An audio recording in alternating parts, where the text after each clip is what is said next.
Female, Episode 12, Discovering Remission.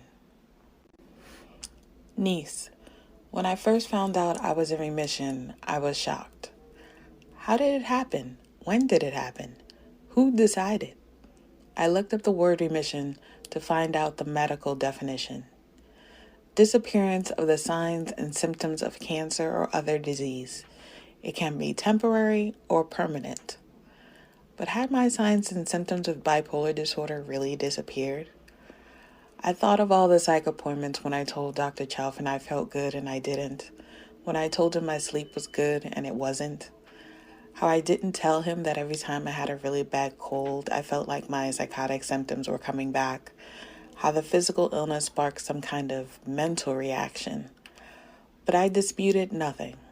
If the medical profession decided that I was in remission, then that's what I would tell people, even if I didn't quite believe it myself. I'd been told over and over again that there was no cure for bipolar disorder. I asked repeatedly, how do I get over it and go back to being who I was before the illness?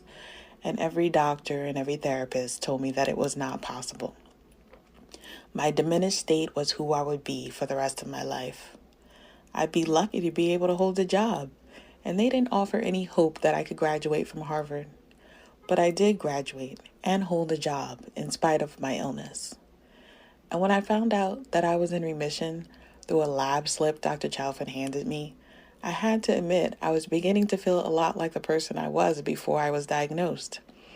I was beginning to feel like the person who got into Harvard and not the person who got sick at Harvard. I felt the best I'd felt in years, and all I could think about was when I was at my worst. Standing at the bus stop waiting for the bus to take me to the apartment I lived in alone, the apartment where I would battle every demon and confront every sadness, I looked off into the distance and I saw 2 buildings where I knew there had never been buildings before. I stared in that spot until the bus came, but I could not unsee those buildings. But at the very least, my mind could remember that they had not always been there.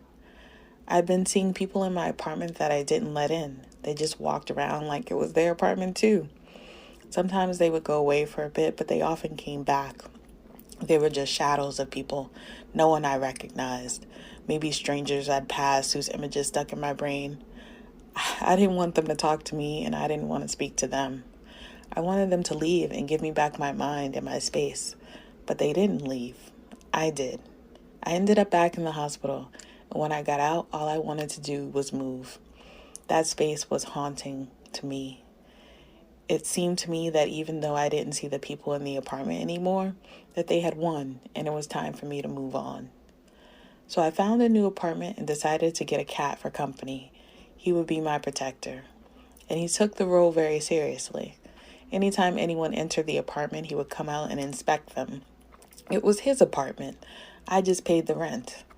Everyone needed his approval to enter. Now that I think about it, I believe the remission began to set in around this time. I felt better in my new place without the ghost of the illness haunting me. I had a new job, making more money, and I'd gotten a bigger place. I bought a car. Nana had originally said that I couldn't drive because of the medication I was on, but she really didn't believe that anyone with a mental illness should drive at all. I bought a car, but she refused to ride in it with me. She didn't think it was safe, even though I've never had an accident or a ticket for anything in my entire life. One of my favorite things to do was to ride down 95 with my music blaring late at night when no one was on the road. I felt invincible. There I was, driving the car I bought for myself, going to my apartment I paid rent for on my own, with a job I'd gotten on my own, because I didn't make the Harvard connections everyone talked about. Most Harvard people didn't really want to help or associate themselves with the Black bipolar female. I had to make a way on my own.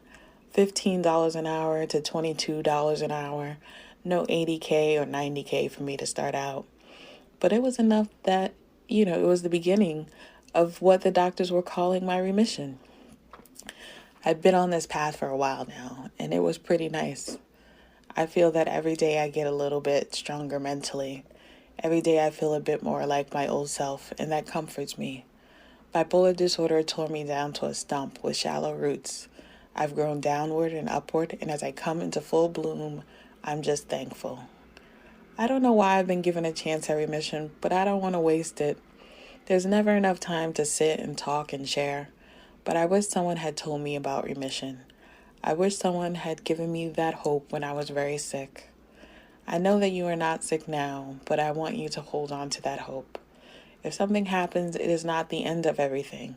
It may not be the beginning of everything either. For me, it was the middle. There was a time before bipolar disorder, and there is a time after. Bipolar disorder can be a temporary state, and remission can endure. I think that's how life works. The good doesn't last always, and neither does the bad. Until next time, this is Aunt Sia saying, stay strong, stay healthy, and know that you are loved. We can learn together, we can grow forever. Hey, it's the best kept secret. We can learn together, we can grow forever.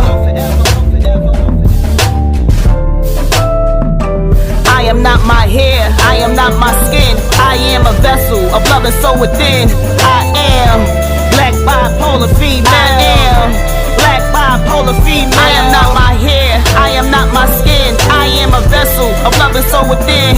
I am black bipolar female. I am black bipolar female. Let me tell you where I've been, who I am, what I do, where I stand, how I live, what I think, what I love, what I am.